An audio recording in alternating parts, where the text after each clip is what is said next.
laba doonyood oo ah kuwa dheereeya isla markaana aan wadan wax calan ah ayaa saaka aroortii hore waxay ku soo xirteen dekedda macmalka ah ee magaalada Saylac ee gobolka Awdal. Inta aysan qorraxdu soo bixin ayaa laga dejiyay hub aan xogtiisa oo dhan helay. Hubkaas iyo sidoo kale wuxuu iskugu jirana faahfaahin ayaan kaaga hayaa. Waxaan kaloon baaristeeda ku ogaaday in beesha Ciise hubkan ay leedahay wadan ka mid ah wadamada deriska ah Somaliland hubkan laga keenay.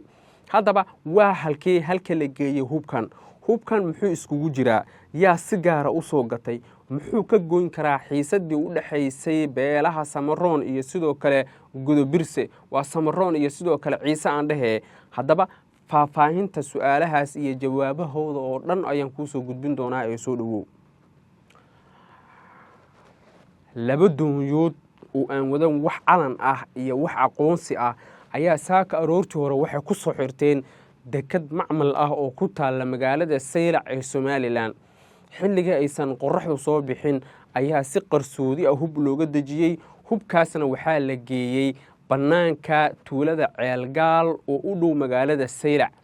Haddaba waxaan ogaaday hubkan in laga keenay wadanka Djibouti kadibna uu soo maray dhinaca xeebta Berbera, halkaasna uu ka soo galay magaalada Saylac. Hubkan waxaa la sheegay in lagu wargeliyay Itoobiya oo ciidamadeedu ay ka joogaan dalka Djibouti ilaa iyo Somaliland. Waxaa sidoo kale lagu wargeliyay Somaliland in hubkan uu yahay mid sharci ah oo mid ka mid ah beelaha Soomaaliyeed ay soo gateen sifo sharci ahna uu ku soo galay xeebaha Somaliland, hubkaana aan la qashqashaadi karin.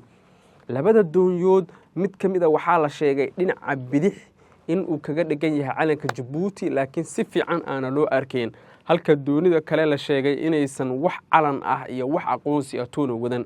Labada doonyoodba waxaa la sheegay inay saarnaayeen 7 nin. Waxaa sidaas si lamid ah aan ogaanay in doonyahan ay wadeen rasaas, hub iyo sidoo kale bambaanooyin.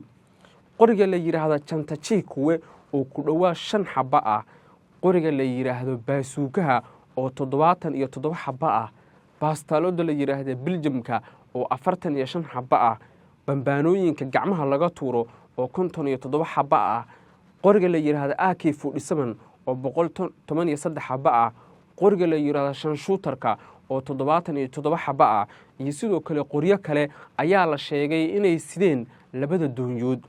Hubkan waxaan ogaanay in mid ka mid ah ganacsatada beesha Ciise uu soo gatay, hubkanna si rasmi ah loogu wareejiyay ugaaska guud ee beesha Ciise. Dabcan xiisadda hadda u dhaxaysa beelaha Samaroon iyo sidoo kale Ciise hubkan wuu ka horeeyay. Yacni 3 bil ka hor ayuu ganacsadahan hubkan dalbaday, isaga ayaana la sheegay in hubkan uu soo degay. Haddaba ganacsadahan waxaan ogaaday inuu yahay mid ka mid ah ragga Ciise ama ragga beesha Ciise ku abtirsada oo ka mid ah ragga ugu hantida badan beesha Ciise. Hubkan ujeedada ugu weyn oo hadda loo soo gaday ilaa hadda lama oga. Magacanta ayaa loo gelinayaa beesha Ciise mise waxaa jira qorshayaal kale? Waa su'aalooyin kale oo ay dadku isweydiinayaan. Xubno sarsaro oo ka mid ah maamulka Somaliland waan goordhow qadka telefoonka kula hadlay si aan wax uga weydiiyo xogaha wararka amuurtan ku saabsan. Waxa uu ii sheegay in ay ka warqabeen hubkan oo uu xataa Somaliland soo maray, la hubiyay kadibna sidaas lagu soo fasaxay. Wuxuu sheegay ganacsadahan inuu leeyahay doomo ganacsi iyo sidoo kale doonyo kale oo bagaashka soo qaada oo dhowr jeer ay dhibaateeyeen koox burcadbadeed ah oo Soomaali ah. Sidaasna uu sheegay hadda in uu doonyaha ku difaaci doono hubkan, balse uusan ahayn hub loogu talagalay in gacanta loo geliyo cid gaar ah iyo shakhsi gaar ah sida ay tilmaamayaan xogaha iyo wararka aan helayno. madaxweynihii 9aad ee Soomaaliya Maxamed Cabdullaahi Farmaajo iyo wafdi culus oo hogaaminayo ayaa la filayaa in ay booqdaan magaalo xeebeedka Kismaayo ee gobolka Jubbada Hoose. Sida ay tilmaamayaan xogaha iyo wararka aan helayno, Farmaajo waxa uu kulan gaar ah la qaadan doonaa madaxweynaha maamulka Jubbaland Axmed Maxamed Islaam Axmed Madoobe. Shirkii xubnaha mucaaradka iyo dowlad goboleedyada Puntland iyo Jubbaland ugu soo dhamaaday magaalada Kismaayo ayay dad badan ka dheehdeen sida uu shirkaas u noqday mid daciif ah oo aan lahayn aragti siyaasadeed oo fog iyo mid dhowtoona. xubnaha halkaas iskugu tagay oo khudbada jeediyay ayaa dabcan si weyn waxay ula dagaalameen madaxweyne xasan sheekh maxamuud iyagoo eedeymo waaweynna dusha uga tuuray. xubnaha qaarkood waxay tilmaameen in loo baahan yahay in xal degdeg ah loo helo khilaafka farmaajo iyo xubnaha mucaaradka si uu u yeesho miisaan iyo mug xubnahaasi isla markaana xasan sheekh maxamuud culeys loo saaro. saraakiil aan la hadalnay qaarkood waxay tilmaameen in laga cabsi qabo inay xaajadu gaarto meel aan waxba laga qaban karin. waxaa la filan karaa inuu farmaajo la kulmo madaxweynaha axmed madoobe iyagoo dabcan markaasi ka wada hadli doonaa sidii isbahaysiga loogu soo biiri lahaa iyo in sidii degdeg ah wax looga qaban lahaa xaajooyinka ka jira gobolka oo ay dad badan aaminsan yihiin in doorashooyinka loolankooda uu gaaray meeshii ugu sarreysay. farmaajo sidoo kale waxaa la filayaa inuu kulan la qaato bulshada magaalada Kismaayo isaga oo kala hadli doono qodobo waaweyn oo ay ka mid yihiin arrimaha doorashooyinka iyo in si degdeg ah loo soo afjaro khilaafaadka u dhaxeeya xubnaha mucaaradka dhexdooda. laba xubnood oo aan la hadalnay qaarkood waxay ii sheegeen in ay si weyn uga walacsan yihiin in ay xaajadu noqoto meel aan waxba laga qaban karin. xubnuhu sidoo kale waxay tilmaameen in dhowrkii saac ee lasoo dhaafay ay jireen aragtiyo la xiriira in ay sheekadu tagi doonto meel aan waxba laga qaban karin.